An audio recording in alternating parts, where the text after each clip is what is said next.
Well, good afternoon, and I'm pleased to welcome the President of the United States to Chequers today on his first official visit to the United Kingdom. No two countries do more together than ours to keep their people safe and prosperous. And we want to deepen that cooperation even further to meet the shared challenges we face now and in the years ahead. This morning, President Trump and I visited Sandhurst, where we saw a demonstration of joint working between British and American special forces. Just one example of what is today the broadest, deepest and most advanced security cooperation of any two countries in the world. Whether it is our pilots deterring the use of chemical weapons in Syria or defeating Daesh, our soldiers at the forefront of NATO's presence in Eastern Europe, our navies in the Pacific enforcing sanctions on North Korea, or our unparalleled intelligence sharing partnership thwarting attacks, our security cooperation is saving lives here in Britain, in America and right across the world. That partnership is set to grow, with our armies integrating to a level unmatched anywhere, and the UK set to spend £24 billion on US equipment and support over the next decade. Today we've also discussed how we can deepen our work together to respond to malign state activity, terrorism and serious crime. In particular on Russia, I thanked President Trump for his support in responding to the appalling use of a nerve agent in Salisbury, after which he expelled 60 Russian intelligence officers. And I welcomed his meeting with President Putin in Helsinki on Monday. We agreed that it is important to engage Russia from a position of strength and unity, and that we should continue to deter and counter all efforts to undermine our democracies. Turning to our economic cooperation, with mutual investment between us already over $1 trillion, we want to go further. We agreed today that as the UK leaves the European Union, we will pursue an ambitious US-UK free trade agreement. The Chequers agreement reached last week provides the platform for Donald and me to agree an ambitious deal that works for both countries right across our economies. A deal that builds on the UK's independent trade policy, reducing tariffs, delivering a gold standard in financial services cooperation, and, as two of the world's most advanced economies, seizing the opportunity of new technology. All of this will further enhance our economic cooperation, creating new jobs and prosperity for our peoples for generations to come. The UK-US relationship is also defined by the role we play on the world stage. Doing this means making tough calls, and sometimes being prepared to say things that others might rather not hear. From the outset, President Trump has been clear about how he sees the challenges we face, and on many we agree. For example, the need to deal with the long-standing nuclear threat of DPRK, where the agreement in Singapore has set in train the prospect of denuclearisation, to which the UK is proud to be contributing expertise. Or the need to address the destabilising influence of Iran in the Middle East, where today we've discussed what more we can do to push back on Iran in Yemen and reduce humanitarian suffering. Or the need for NATO allies to increase their defence spending and capability, on which we saw significant increases at yesterday's summit. This includes Afghanistan, where this week I announced a further uplift of 440 UK troops, an ongoing commitment to a mission that began as NATO's only use of Article 5, acting in support of the US. Finally, let me say this about the wider transatlantic relationship. It is all of our responsibility to ensure that transatlantic unity endures, for it has been fundamental to the protection and projection of our interests and values for generations. With US leadership at its foundation, its beating heart remains our democratic values and our commitment to justice. Those values are something that we in the UK will always cherish, as I know the US will too. It is the strength of these values and the common interests they create that we see across the breadth of our societies in North America and Europe. And that is why I'm confident that this transatlantic alliance will continue to be the bedrock of our shared security and prosperity for years to come. Mr. President. Thank you very much. Thank you. Prime Minister, thank you very much. And it is my true honor to join you at this remarkable setting, truly magnificent, as we celebrate the special relationship between our two countries. On behalf of the American people, I want to thank you for your very gracious hospitality. Thank you very much, Theresa. Last night, Melania and I were delighted to join you and Philip for dinner at the magnificent Blenheim Palace. It was a wonderful and memorable evening that we will not soon forget. It was really something very special. Today, it's a true privilege to visit historic Chequers that I've heard so much about and read so much about growing up in history class, and to continue our conversation, which has really proceeded along rapidly and well over the last few days. For generations, our predecessors have gathered at this stunning retreat to strengthen a bond that is like no other. The relationship between our two nations is indispensable to the cause of liberty, justice, and peace. The United Kingdom and the United States are bound together by a common historic heritage, language, and heroes. The traditions of freedom, sovereignty, and the true rule of law were our shared gift to the world. They are now our priceless inheritance to a civilization. We must never cease to be united in their defense and in their renewal. Before our dinner last night, Melania and I joined Prime Minister May, Mr. May, and the Duke and Duchess of Marlborough for a tour of the Winston Churchill exhibit at Blenheim Palace. It was something very special. It was from right here at Chequers that Prime Minister Churchill phoned President Roosevelt after Pearl Harbor. In that horrific war, American and British service members bravely shed their blood alongside one another in defense of home and in defense of freedom. And together we achieved a really special, magnificent victory, and it was total victory. Prime Minister May and I have just come from a very productive NATO summit. That was truly a productive summit, where my top priority was getting other NATO members to pay their full and fair share, and the Prime Minister was right there with me. I want to thank you, Prime Minister, for the United Kingdom's contribution to our common defense. The UK is one of the handful of nations, 5 out of 29. Not good, but it's going to get better really fast. In addition to the United States meeting the 2% GDP minimum defense spending commitment. During the summit, I made clear all NATO allies must honor their obligations, and I'm pleased to report that we have received substantial commitments from members to increase their defense spending and to do so in a much more timely manner. In our meetings today, the Prime Minister and I discussed a range of shared priorities, including stopping nuclear proliferation. I thanked Prime Minister May for her partnership in our pursuit of a nuclear-free North Korea. It's been a tremendous help.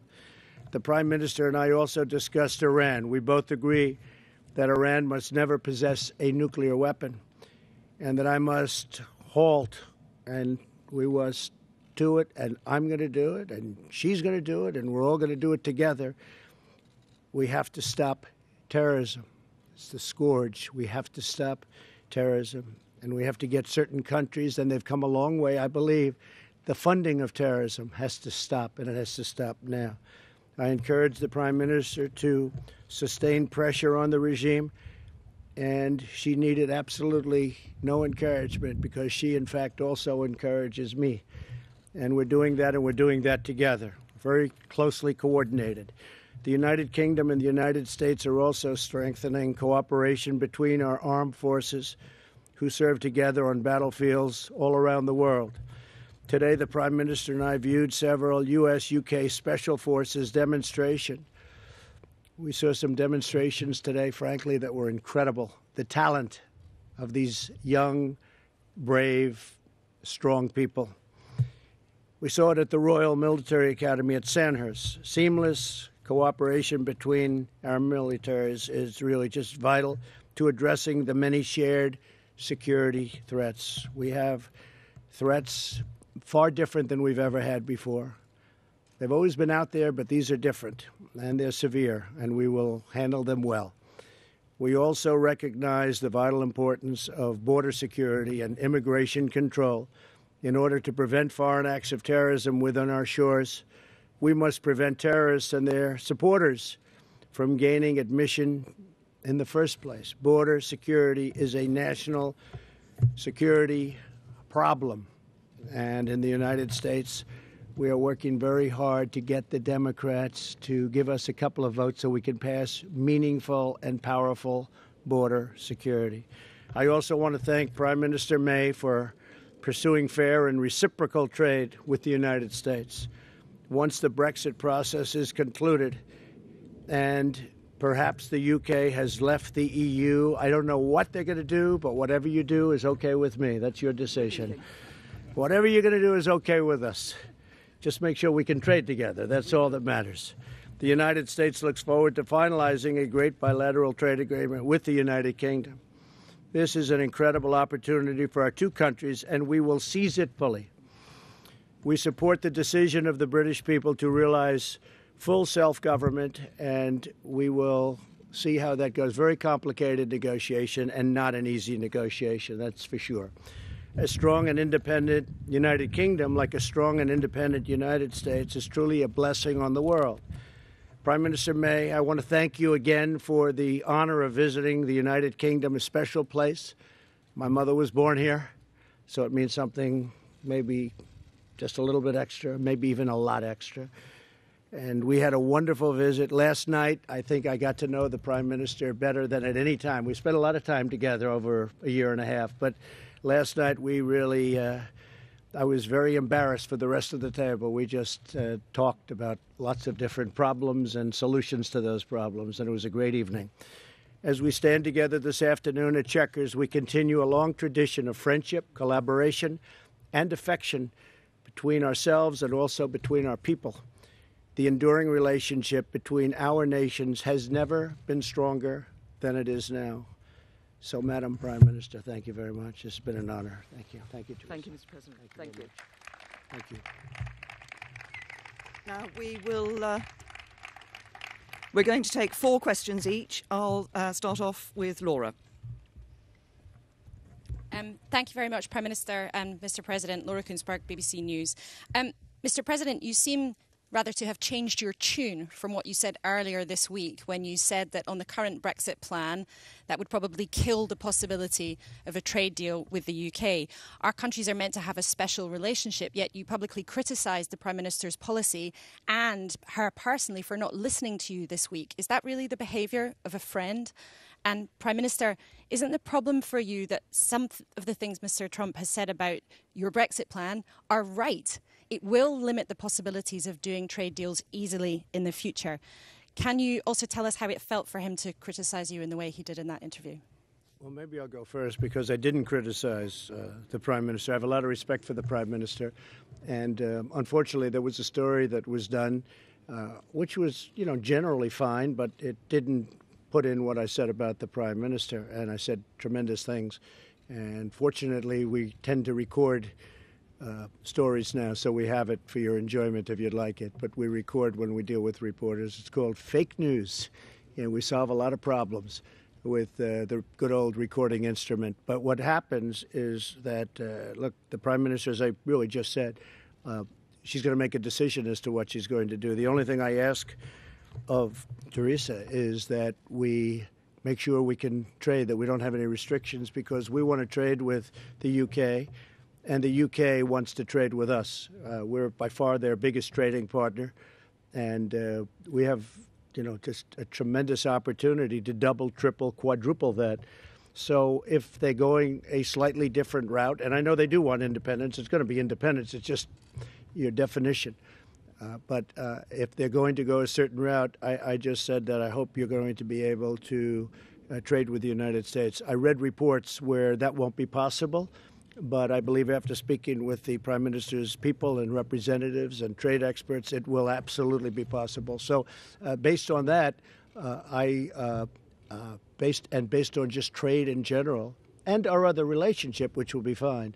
But the trade is a little bit tricky. We want to be able to trade and they want to be able to trade. And I think we'll be able to do that. Okay? And I think she's doing a terrific job, by the way. Thank you, Mr. President. And just to confirm what the President has said, Laura, there will be no limit to the possibility of us doing trade deals around the rest of the world once we leave the European Union on the basis of the agreement that was made here at Chequers and that I've put forward to the European Union. And just to be clear, that is an agreement that delivers on the Brexit vote that we had in 2016 here in the UK, that delivers what I believe is at the forefront of people's minds when they were voting to leave the European Union. So at the end of these negotiations, we will ensure that free movement will come to an end. The jurisdiction of the European Court of Justice here in the UK will come to an end. The sending of vast sums of money every year to the EU will come to an end. We will come out of the common agricultural policy. We will come out of the common fisheries policy. And we will ensure, by not being in a customs union, that we are able to have an independent trade policy and do those trade deals around the world. And as you've heard from the President, the United States is keen for us. We're keen to work with them. And we will do a trade deal with them and with others around the rest of the world. Mr. President, would you like to select a... Jonathan Swan, go ahead.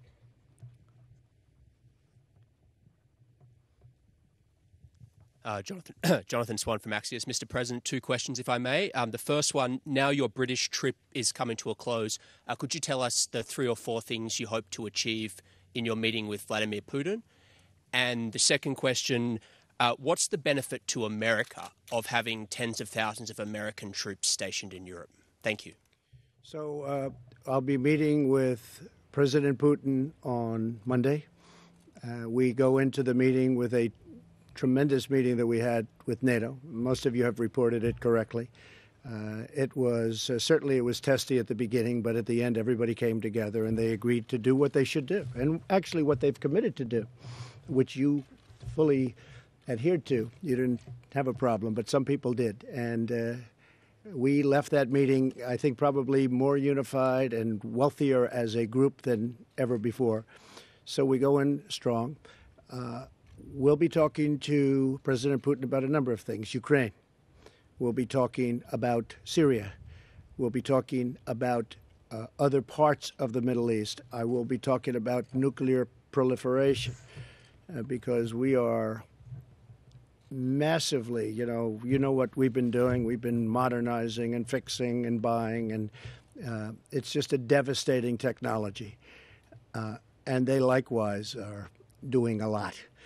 And it's a very, very bad policy. We have no choice. But we are massively big, and they are very big. And I'll be talking about nuclear proliferation. That would be a great thing if we could do. Now, it's not only us. It's not only Russia and the United States. It's other countries also. But we're the two leaders. We would be the leader. They would be second. I guess China would be third. I think we'll all be talking about that. To me, Jonathan, I think that would be a tremendous achievement if we could do something on nuclear proliferation. And we'll be talking about other things. I know you'll ask, will we be talking about meddling? And I will absolutely bring that up. I don't think you'll have any, gee, I did it, you got me. There won't be a Perry Mason here, I don't think, but you never know what happens, right? But I will absolutely, firmly ask the question. And hopefully we'll have a very good relationship with Russia. I think having, and the Prime Minister would agree, if we have a good relationship with Russia and with China and with other countries, that's a good thing, not a bad thing. So hopefully that will happen, Jonathan. Okay? Here's the second one, which was about the troops. What's the benefit to America? The benefit to America? Yeah, the troops where, though? Where? Well, look, there is a benefit. There's a psychological benefit and there's a military benefit. There's also a benefit not to do it. I mean, I was prepared to do things that would have been somewhat harsh yesterday. A lot of people were surprised that NATO all came together at the end. But, and it wasn't a threat. I mean, it was just an unfair situation. The United States was paying, anywhere from 70 to 90, and I choose 90, depending on the way you want to calculate. We were paying 90% of the cost of NATO, and NATO is really there for Europe much more so than us. It helps Europe, no matter what our military people or your military people say, helps Europe more than it helps us. That being said, it is a great unifier. We have 29 countries, and there was a lot of love in that room. So I think, and we have a lot more than, Jonathan, when you say 10,000 troops, we have a lot more than 10,000 troops. How much? Tens of thousands. Oh, tens of. I thought you said 10,000. because in Germany we have 52,000 troops, and we have a lot of troops in Europe. That being said, we're helping Europe, they're helping us, we're all together, and I'm fine with it. Thank you. And by the way, very importantly, they're now paying their way in a much more rapid fashion. Yes. Thank you. Francis. Francis Elliott, The Times. Prime Minister, I wonder whether you agree with the President of the United States that immigration has damaged the cultural fabric of Europe. And, President, perhaps you could elaborate on that remark. What do you mean by that? Do you want to go first? I think it's been very bad for Europe. I think Europe is a place I know very well, and I think that what has happened is very tough. It's a very tough situation. I mean, you see the same terror attacks that I do. We see them a lot.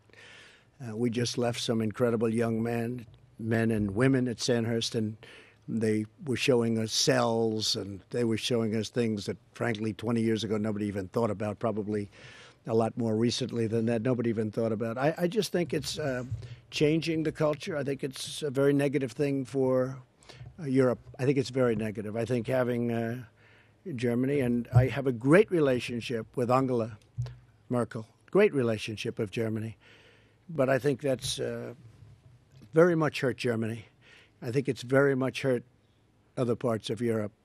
And I know it's politically not necessarily correct to say that, but I'll say it, and I'll say it loud.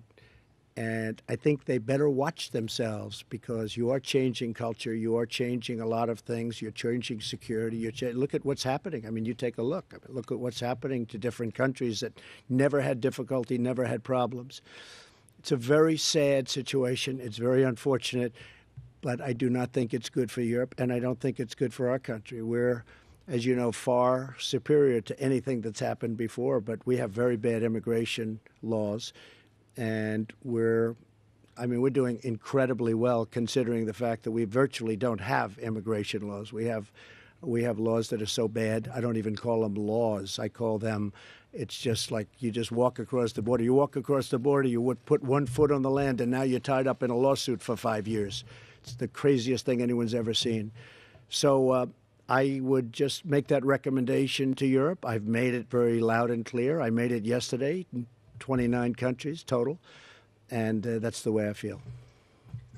The UK has a proud history of welcoming people who are fleeing persecution to our country. We have a proud history of welcoming people who want to come to our country to contribute to our economy and contribute to our society. And over the years, overall immigration has been good for the UK. It's brought people with different backgrounds, different outlooks here to the UK, and we've seen them contributing to our society and to our economy. Of course, what is important is that we have control of our borders. What is important is that we have a set of rules that enables us to determine who comes into our country. And, of course, that is what, as a government, we have been doing for a number of years and will be able to continue to do in the future. Mr. President.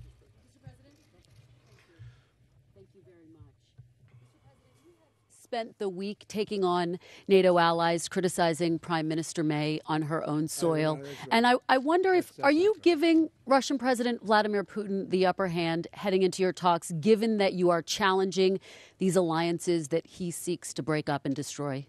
See, that's such dishonest reporting because, of course, it happens to be NBC, which is possibly worse than CNN. Possibly. Let me explain something. We have left NATO with more money, with more unity, with more spirit than NATO probably has ever had. We have a strong and powerful NATO. When I became president, we didn't. We had people that weren't paying their bills. We had people that were way down. We had people that weren't following their commitments. In addition to that, we've become an oil exporter, which would not have happened under the past regime or a new regime if it weren't us. We have built up our military, $700 billion, and then next year, as you know, $716 billion.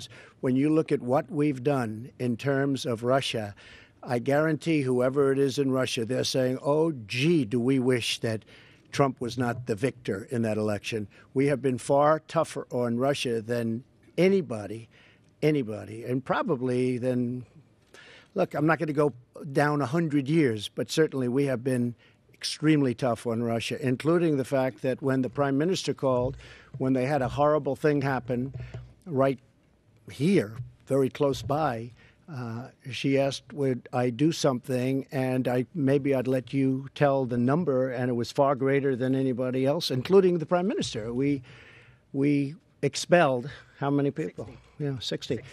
And Germany did 3, as an example. So Germany, big country, powerful country, they did 3.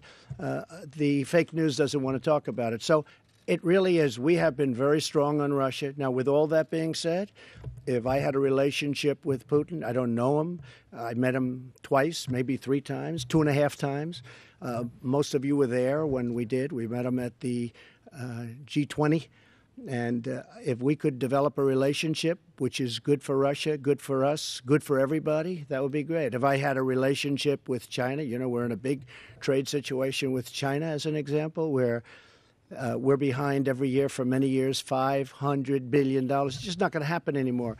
So if we got along with countries, that's a good thing. If we got along with China, Russia, that's a good thing, not a bad thing. And I take your point, but when he sees the headlines about the fighting, I take your point about what happened at the end of NATO. The headline he sees isn't the headline. Yes, there was fighting, because I said you got to put up more money. We have to be stronger. We have to be unified. The headline he sees isn't what's happening during the morning. The headline he sees is what happened in the afternoon, where we came together as one, where they're putting up billions of dollars more. I'll give you an example. And you know this is a confirmed number.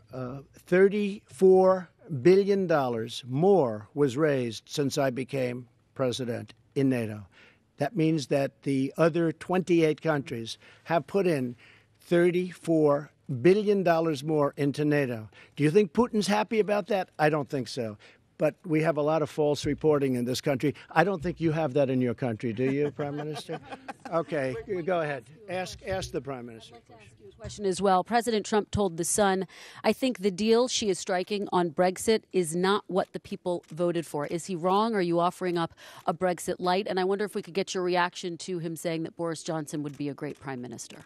Well, first of all, on the deal that we have put on the table, the agreement that we've put on the table, as I said earlier in response to Laura's first question, this does deliver on the vote of the British people. The British people voted to leave the European Union. And I heard the turn of phrase that the President used earlier, but let me be very clear about this. We will be leaving the European Union, and we are leaving on the 29th of March 2019.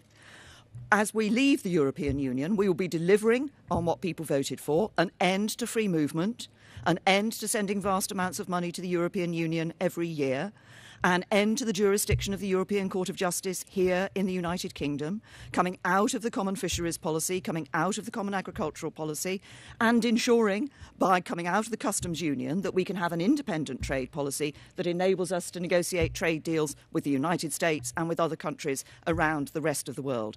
That's what the British people voted for, and that's what we will be delivering. We will deliver it in a way that protects jobs and livelihoods and meets our commitment to the border in between Northern Ireland and Ireland. And Robert? Well, Boris, the President... Well, I'll respond. They said unrelated, not related to... If we have the tape, you could ask Sarah, get it from Sarah. We taped the entire interview. They asked about Boris Johnson. I said, yeah, how would he be as a prime minister? I said, he'll be a great prime minister. He's been very nice to me. He's been saying very good things about me as president. I think he thinks I'm doing a great job. I am doing a great job. That I can tell you, just in case you haven't noticed. But Boris Johnson, I think, would be a great prime minister. I also said that this incredible woman right here is doing a fantastic job, a great job. And I mean that. And I must say that I have gotten to know Theresa May much better over the last 2 days than I've known her over the last year and a half. I mean, we've spent more time in the last 2 days. Yesterday I had breakfast, lunch, and dinner with her. Then I said, what are we doing tomorrow, which is today? Oh, you're having breakfast and lunch with Theresa May. And I'm going to see you later on again. So, but I've actually gotten to know her better than ever. And I think she's a terrific woman. I think she's doing a terrific job. And that Brexit is a very tough situation. That's a tough deal between the borders and the entries into the countries and all of the things. So she's going to do the best. The only thing I ask is that she work it out so that we can have very even trade, because we do not have a fair deal with the European Union right now on trade. They treat the United States horribly. And that's going to change. And if it doesn't change, they're going to have to pay a very big price, and they know what that price is. So they're coming over on July 25th to see me, and hopefully we can work something out. But they have barriers that are beyond belief, barriers where they won't take our farm products, they won't take many of our things, including our cars. They charge us tariffs on cars far greater than we charge them. As you know all these things. And last year, Theresa, we lost $151 billion with the European Union. So we can't have that. We're not going to have that any longer, okay? Thank you. Robert. Robert Peston, ITV. Mr. President, how would you characterize your relationship with the United Kingdom? More special than with other countries? And by the way, on farm products, I think on the Prime Minister's deal, you wouldn't be allowed to export many of your farm products to the UK. Would that be a problem for you? Prime Minister, the President said yesterday that he gave you advice about how to negotiate Brexit, that you didn't take that advice. I wondered what that advice was and whether you have any regrets about not taking it. Look, Robert, lots of people give me advice about how to negotiate with the European Union. My job is actually getting out there and doing it, and that's exactly what I've done. And as you know, as we've been going through these negotiations, there have been one or two sceptical voices, perhaps from some of you arrayed before me today, about whether we would achieve what we would achieve in December. We had got that joint report, that joint agreement on citizens' rights and those other issues. We got the implementation period in March. Now we've put forward a proposal. The two proposals the European Commission had put forward are not acceptable to the UK. We have said no to those, and that's why we have put our own proposal on the table for the future, which, like I've said in answer to other questions, delivers on the Brexit deal, but also ensures that we can have smooth trade with the European Union in the future. And in terms of the United States and trade with the United States, there will be questions on some of the trade issues about the standards we have here for certain products and how we want to deal with those in the trade deal. That will be a matter for the negotiations.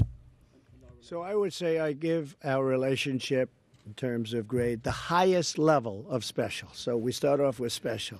I would give our relationship with the UK, and now, especially after this 2 days, with your Prime Minister, I would say the highest level of special.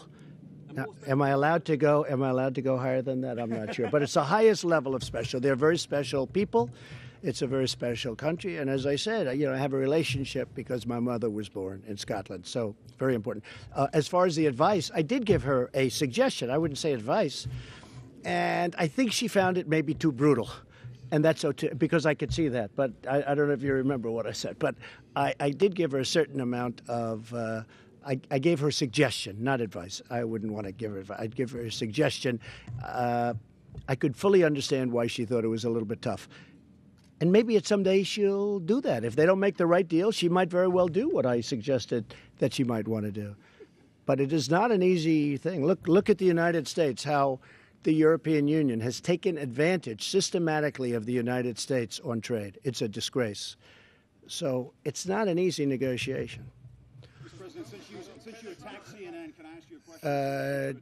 John Roberts, go ahead, John. No. John Roberts, go ahead. CNN's fake news. I don't take questions. I don't take questions from CNN. CNN is fake news. I don't take questions from CNN. John Roberts of Fox. Let's go to a real network. John, let's go. Well, we're a real network too, sir. Thank you, Mr. President. Thank you. Some people have suggested that relations between the United States and Russia are at their lowest point since the end of the Cold War. And you have stated many, many times that you think it's important to have a better relationship with Russia. Is there any way for relations between the United States and Russia to improve as long as Putin continues to occupy Crimea? Yes, I think so. I think I'd have a very good relationship with President Putin if we spend time together. And I may be wrong. Other people have said that didn't work out, but I'm different than other people. I think that we're being hurt very badly by the I would call it the witch hunt. I would call it the rigged witch hunt after watching some of the little clips. I didn't get to watch too much because I'm here. It's a different time zone, to put it mildly. But after watching the people, the man that was testifying yesterday, I call it the rigged witch hunt. I think that really hurts our country, and it really hurts our relationship with Russia. I think that we would have a chance to have a very good relationship with Russia and a very good relationship with President Putin. I would hope so. But What is your thinking about improving relations with Russia while they continue to illegally occupy another country? Well, that was, yes, they do. And if you're talking about Crimea primarily, yeah. But again, President Obama failed very badly with Crimea. I don't think he would have done that if I were president. He took over Crimea, and he actually took it over during the Obama administration, I think you will admit. But how do you get him out? Well, we'll have to see what happens, you know. I'm not bad at doing things. If you look at what I've done compared to what other people have done 160 days in, there's nobody even close, I don't believe. So let's see what happens. But this was an Obama disaster. And I think if I were president then, he would not have taken over Crimea. During the Obama administration, he essentially took over Crimea. I don't think he would have done that with me as president, John. I have a question for the Prime Minister, but if I could follow up, you have taken on many things you say you were left with by the Obama administration that you say that you have fixed. This is something that you inherited from the Obama administration, the occupation of Crimea. How do you fix it? Well, we're going to see what happens. I mean, it's a process. If I knew, I wouldn't tell you, because that would put us at a disadvantage. But we'll see what happens. We'll see how it all melds out. But I just want people to understand that Crimea was it was another bad hand. I got handed North Korea. We're doing very well. You saw the letter yesterday, and we're doing very well. Look, we haven't had nuclear testing. We haven't had missile launches. We haven't had rocket launches. Some sites were blown up, and we got back our hostages, our prisoners, even before I left. So a lot of good things are happening. There's some good feeling there. We'll see what happens. It's a process. It's probably a longer process than anybody would like, but I'm used to long processes too. We haven't taken off the sanctions. The sanctions are biting. We haven't taken them off. But when it comes to Crimea, that's something I took over, John. There's nothing much I have to say about it other than we will look at that just like I'm looking at many other disasters that I've taken over. I've taken over a lot of bad hands, and I'm fixing them one by one, and I know how to fix them. Okay. Thank you, Mr. President. Madam Prime Minister. President Trump says that he made suggestions to you on what to do about Brexit. Can we ask you if you would make a suggestion to him on how to handle his meeting with Putin? Well, I think it's very simple. We've been talking about this, in fact, today, which is what is important in meeting with President Putin. And I've welcomed the meeting with President Putin. But what is important is that the President goes into this, as he is doing, from a position of strength and also from a position of unity in NATO. I think that is very important. Obviously, we've discussed the activity of Russia in many different ways, including that use of a nerve agent here on the streets of the United Kingdom and the impact that that has had. I welcomed, as I said earlier, the very strong response the United States gave to that. We had response from around the world, but I think the important thing is, and particularly following the NATO summit, the President is going into this meeting with President Putin from that position of strength and a position of unity around that NATO table. Jason. Thank you. Jason Gross from the Daily Mail. Prime Minister, in the comments yesterday, your own MPs sort of sided with Donald Trump, really, and said this deal that you signed here at Chequers is going to be bad for trade. Why can't you convince your own MPs that it's a good idea? And, Mr. President, can I ask you, you've said Brexit's a tough situation. What would you do now? Would you be at the point where you would walk away from the talks to show them that you mean business? Well, first of all, on the issue of trade deals, as I've said earlier, what we're negotiating, and when we come out of the negotiations, I want to see, and we will have, our ability to have independent trade policy, to set our own tariffs, to be that independent member of the WTO, to be able to negotiate trade deals around the world, as we will be doing. And we're looking at, obviously, at the United States. We're looking at other areas as well. As we've said, we're looking at issues like the possibility of some trade deals around the Pacific area too. We will negotiate those trade deals, but I also want to have a good trade arrangement with the European Union. This isn't an either-or. We don't just replace one with the other. Actually, the United Kingdom is looking for and can negotiate a situation where we can have a good trade relationship with the European Union, a great trade relationship, a good trade relationship with the United States and around the rest of the world as well. And that is what will be good for jobs, good for people's livelihoods, good for prosperity here in the UK. Well, if you remember, I was opening Turnberry the day before Brexit, and we had an unbelievably large number of reporters there because everybody was there, I guess, because of Brexit. And they all showed up on the 9th hole overlooking the ocean. And I said, what's going on? And all they wanted to talk about was Brexit. And they asked for my opinion. And I think you will agree that I said, I think Brexit will happen. And it did happen. And then we cut the ribbon. And the reason I felt it was going to happen was because of immigration. Because I think one of the reasons I got elected was because of immigration. And I felt that Brexit had the upper hand. And most people didn't agree with me. If you remember, Barack Obama said, well, your country will have to get on the back of the line if that happened, which I thought was a terrible thing to say, frankly. But I said I thought it was going to happen, and it did happen. And I also think that as far as negotiating the deal, I probably would have done what my suggestion was to the Prime Minister, but she can always do that. She can do that. At some point, she can do what I suggested to her. No, well, you can't walk away, because if she walks away, that means she's stuck. Can't walk away, but you can do other things. But she can do what my suggestion was, and my suggestion was, respectfully submitted. She will do very well. I think she's a very tough negotiator. I've been watching her over the last couple of days. She's a tough negotiator. She's a very, very smart and determined person. I can tell you there are a lot of people that are looking up now saying, gee whiz, she left a lot of people in her wake. She's a very smart, very tough, very capable person. And I would much rather have her as my friend than my enemy. That I can tell you. And we are friends, Mr. President. Go ahead. Jeff Mason from Reuters. I like your hat. Thank you, sir.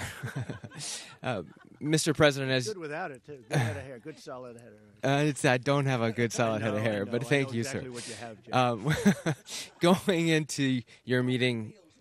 Come on, Jeff. Take it off. Will you show, please? Oh boy. Look, okay. I like you better without the hat. Go ahead. There we go. Going into your meeting with President Putin on Monday, sir, you mentioned both denuclearization and you mentioned Syria.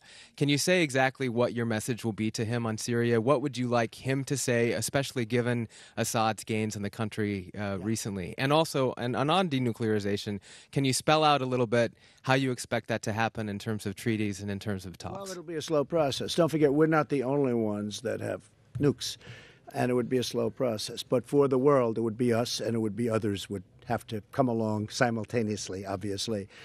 But I think that when the meeting was arranged, and we both wanted the meeting, when the meeting was arranged, it was, from my standpoint, I didn't go in with high expectations, but you may come out with something very exceptional. But the proliferation is a tremendous, to me, it's the biggest problem in the world.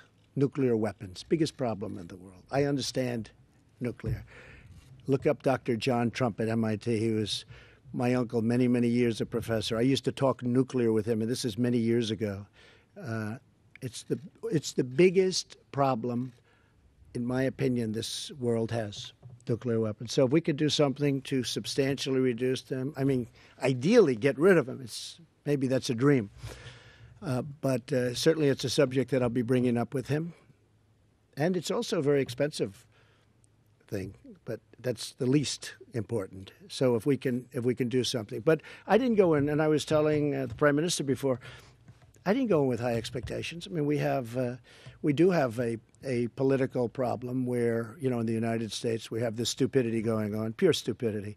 But it makes it very hard to do something with Russia. Anything you do, it's always going to be, oh, Russia, he loves Russia. I love the United States, but I love getting along with Russia and China and other countries. And it will certainly be, Jeff, something that we bring up and talk about. I think, to me, it's such a big problem. Syria, of course, I'm going to bring that up, and I'm going to bring up Ukraine, and I'm going to bring up other subjects also. Can you spell out, in terms of Syria, what exactly you would like to hear from him and what you would like Russia to do? Yeah. Well, that was another one. The red line in the sand was a problem for us. I think you might be in a different... What would you like President Putin to do now under your watch, sir? Well, I'll tell you what I'm going to do. I'm going to talk to him about that before I talk to you. And if something happens, that'll be great. And if it doesn't happen, I'm not going in with high expectations, but we may come out with some very surprising things.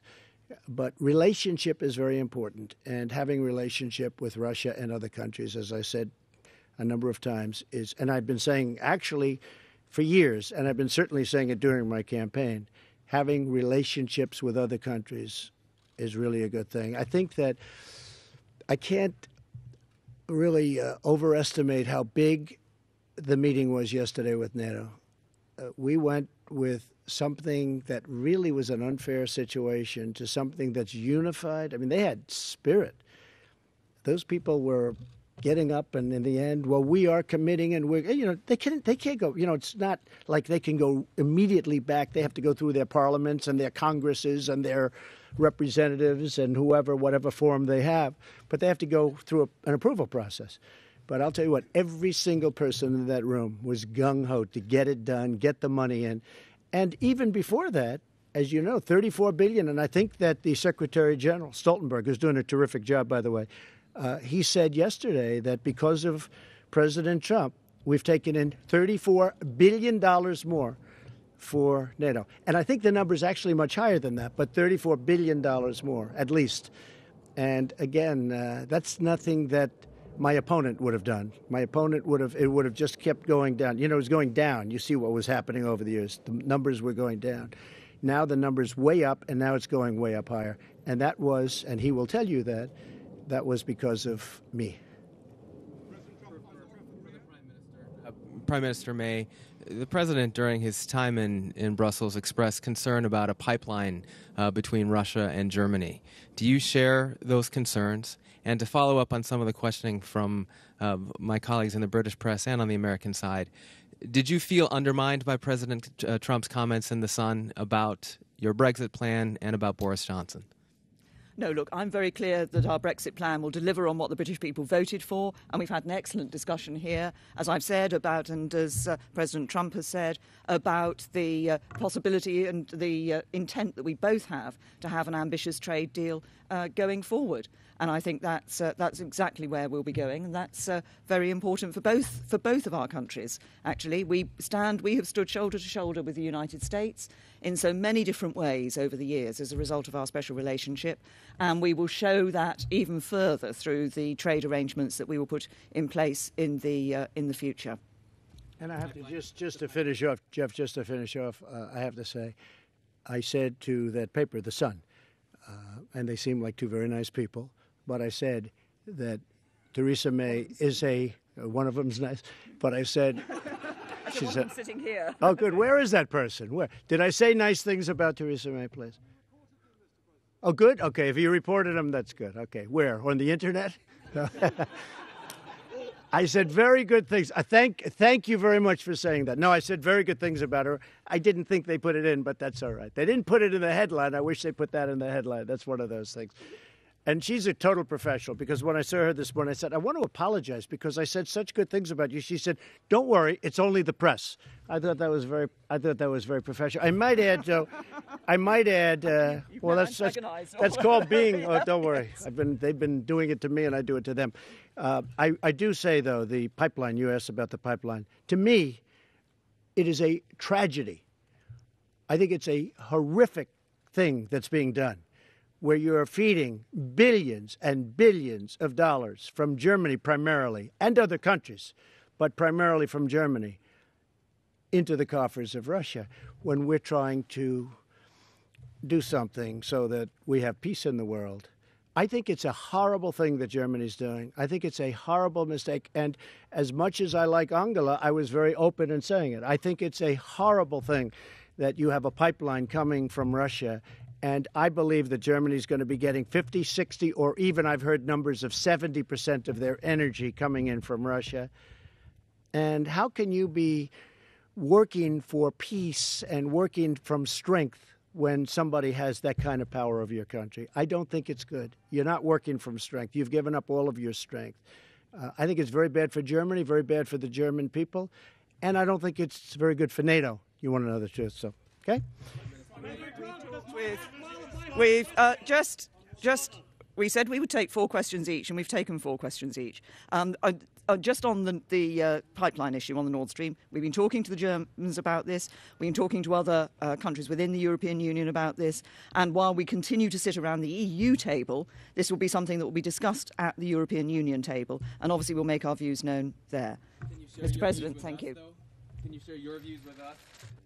Your position on Look, it? we have been discussing this with Germany. The President has made clear his concerns about what is happening. Angela Merkel made her position clear. Within the European Union, there are discussions to be held on this issue of Nord Stream 2, and we're talking to other countries within the European Union. And I think the President said earlier in response to a question about a future meeting he was going to have, that he'd tell you what was happening after that meeting. And you will see what comes out from the European Union. And while we're a member of the EU, because we still are until the 29th of March 2019, and then we're leaving.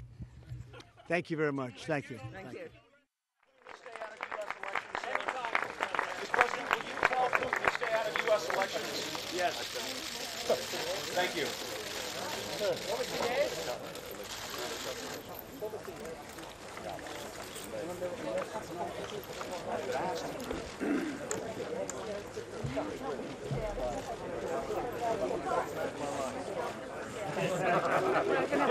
We're going to hold in here.